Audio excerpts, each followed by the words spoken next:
What I've always focused on, my job of being President of the United States of America. Thank you, and I'll take some questions. President Biden, something the special counsel said in his report is that one of the reasons you were not charged is because, in his description, you are a well-meaning elderly man with a poor memory. I'm well-meaning, and I'm an elderly man, and I know what the hell I'm doing. I've been president, and I put this country back on its feet. I don't need his recommendation. It's totally How bad is your memory, and can you continue as president? My memory is so bad, I let you speak. That's Do you my feel your memory has gotten worse, Mr. No, look, President?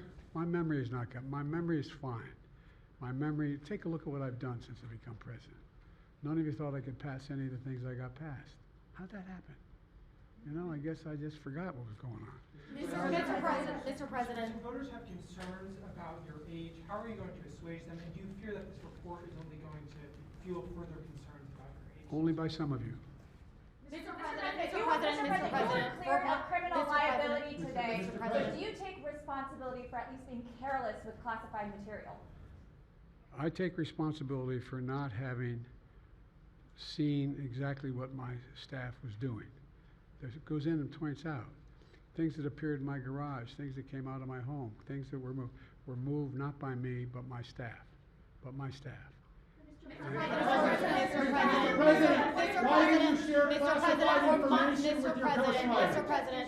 Mr. President, for months when you were asked about your age, you would respond with the words, "Watch me." Many American people have been watching, and they have expressed concerns about your age. That is your judgment.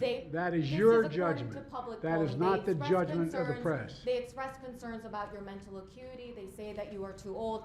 Mr. President, in December, you told me that you believe there are many other Democrats who could defeat Donald Trump. So why does it have to be you now? What is your answer to that question? Because I'm the most qualified person in this country to be President of the United States and finish the job I started. Do you believe that, Mr. President, why are you confusing the names of world leaders? I did not share classified information. I did not share it. With your ghostwriter? With my ghostwriter, I did not. Guarantee you did not. What the special counsel said? Well, no, he did not say that. He did not say that. Mr. President, Well, let me answer your question.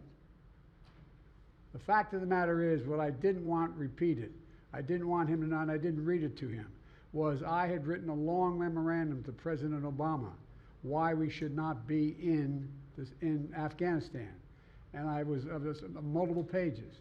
And so what I was referring to, I said classified. I should have said should be private, because it was a contact between the president and the vice president as to what was going on. That's what he was referring to. It was not classified information in that document. That was not classified.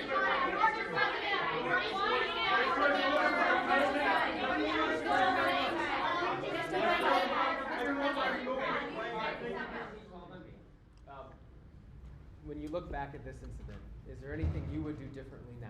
And do you think that a special prosecutor should have been appointed in the first place in both of these cases? First of all, what I would have done is oversee the transfer of the material that was in my office, in my offices. I should have done that. If I go back, I didn't have the responsibility to do that. That was my staff was supposed to do that, and they referenced that in the report. And my staff did not do it in the way that, for example, I didn't know how half the boxes got in my garage until I found out staff gathered them up, put them together, and took them to the garage in my home. And all the stuff that was in my home was in filing cabinets that were either locked or able to be locked. It was in my house. It wasn't out like in Mar-a-Lago in a public place and none of it was high classified. Didn't have any of that red stuff on it. You know what I mean, around the corners? None of that. And so I wish I had paid more attention to how the documents were being moved and where.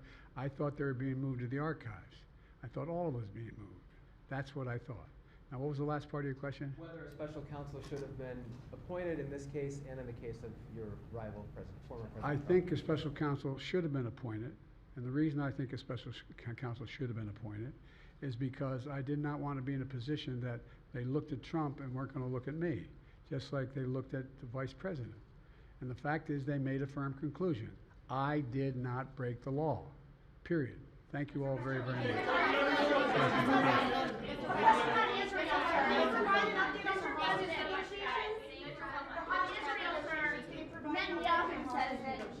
ordered the IDF.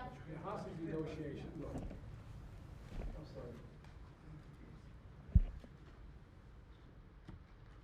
I'm of the view, as you know, that the conduct of the response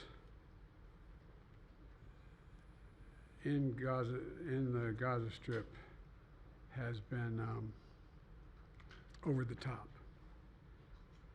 I think that, as you know, initially the President of Mexico, Sisi, did not want to open up the gate to allow humanitarian material to get in. I talked to him. I convinced him to open the gate. I talked to Bibi to open the gate on the Israeli side. I've been pushing really hard to get humanitarian assistance into Gaza.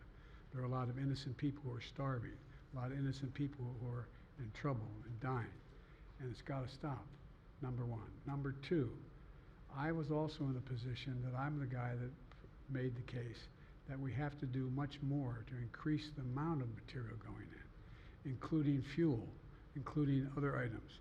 I've been on the phone with the Qataris, I've been on the phone with the Egyptians, I've been on the phone with the Saudis to get as much aid as we possibly can into Gaza. There are innocent people, innocent women and children who are also in badly in need of help. And so that's what we're pushing. And I'm pushing very hard now to deal with this hostage ceasefire because, I've been working tirelessly in this deal. How can I say this without revealing it? To lead to a sustained pause in the fighting, in the actions taking place in the Gaza Strip. And because I think if we could get the delay for that, the initial delay, I think that we would be able to extend that so that we could increase the prospect that this fighting in Gaza changes. There's also negotiations. You may recall, in the very beginning, right before Hamas attacked, I was in contact with the Saudis and others to work out a deal where they would recognize Israel's right to exist, make them part of the Middle East, recognize them fully in return for certain things that the United States would commit to do. And the commitment that we were proposing to do related to two items. I'm not going to go in detail, but one of them was to deal with the protection against their arch enemy to the northwest, northeast, I should say. The second one, by providing ammunition and material for them to defend themselves. Coincidentally, that's the time frame when this broke out. I have no proof what I'm about to say, but it's not unreasonable to suspect that the Hamas understood what was about to take place and wanted to break it up before it happened. Mr. President,